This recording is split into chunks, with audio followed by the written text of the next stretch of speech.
Hello guys, welcome to Charlie Translation YouTube channel. Sngaba like ya kane ka video but subscribe ya kane ka channel. Ha kane ka video ka bamta ngintip kumno ban jubab ya kane ka jing-kylli. What are you doing? Ha ka English but ha ka Khasi pat kamut phile ayu. Ha kane ka video ngintip ya ka jubab but kijingmut naka English shaka Khasi. Klem na paslam no ikapor, so let's get started. In English, what are you doing? In Khasi, phile ayu. What are you doing? Phile ayu. Kanmao, what are you doing? Kamut phile ayu. In English, I am watching TV. In Khasi, nga peit TV. I am watching TV. Nga peit TV. Kanmao, I am watching TV kamut nga peit TV. In English, I am sitting.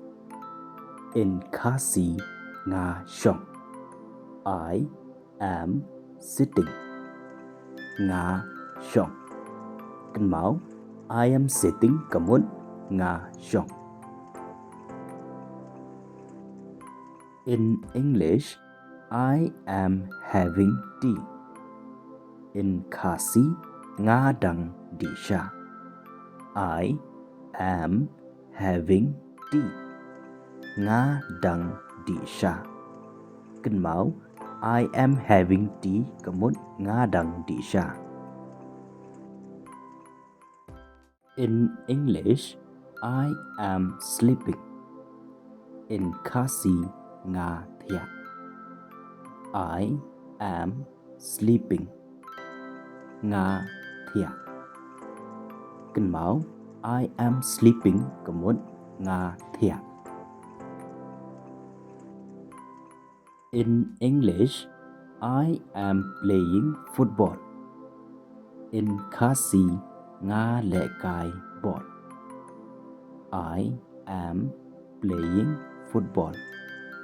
Nga le kai ball. Kanmao, I am playing football kamut nga le kai ball. In English, I am reading books. In Khasi, nga pule kot. I am reading books. Nga pule kot. Kanmao, I am reading books kamut nga pule kot. In English, I am studying. In Khasi, nga dang pule. I am studying. Nga dang pule. Kanmao, I am studying kamut nga dang pule. In English, I am dancing. In Khasi, nga shat. I am dancing. Nga shat. Kanmao, I am dancing kamut nga shat. In English, I am singing. In Khasi, nga ruai. I am singing. Nga ruai. Kanmao, I am singing kamut nga ruai. In English, I am talking with my friends. In Khasi, nga kren batki paralok. I am talking with my friends. Nga kren batki paralok. Kanmao, I am talking with my friends kamut nga kren batki paralok. In English, I am cleaning my room. In Khasi, nga dang penkuy yaka kamra chonga. I am cleaning my room. Nga dang penkhoi yaka kamra jonga. Kan mau I am cleaning my room kemun nga dang penkhoi yaka kamra jonga. In English, I am washing my clothes.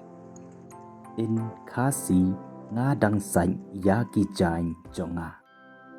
I am washing my clothes. Nga dang sanh yaki jain jonga. Kan mau I am washing my clothes kemun nga dang sanh yaki jain jonga. Itu kidei ki khat artli ki jubab jong ka jing-kylli what are you doing naka English shaka Khasi translation.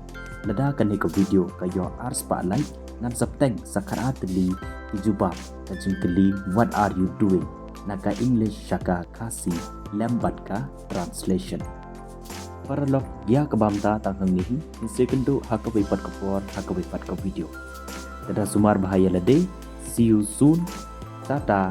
Bye bye.